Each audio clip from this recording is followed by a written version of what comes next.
กดแชร์ไปที่อื่นๆให้หน่อยอยากดังเสียงโนรานั่งลุงบ้านเราเหยียบเงาและกลับว่างนี้คนนี้ได้โปรดให้น้องพิจารณา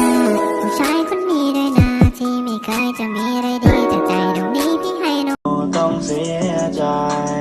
ถ้าหนูเป็นแฟนพี่จะดูแลอย่างดียุ่งไม่ให้ต่อยตัวเหี้ยอะไรก็ไม่ตอมถ้าหนูอยากกินอะไรพี่ก็จะพาไป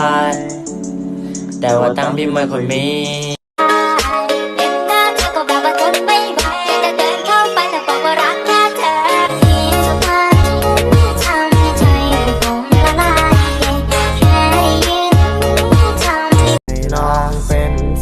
เนื้อสูงเรือลิบเลี้ยวลมเนื้อพัดเปลวลอยเลี้ยวบนดอยที่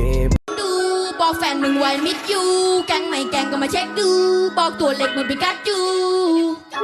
ผมทำพอพี่งงเจอได้ที่บางประกงเงินอยู่ในแบงก์ก็มาเช็คดูบอกแฟนมึงไว้มิดยูแกงไม่แกงก็มาเช็คดู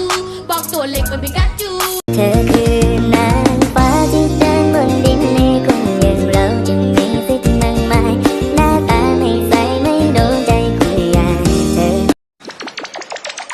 That's right. I know. I hit the club with a mug so mean, got them niggas like, who the fuck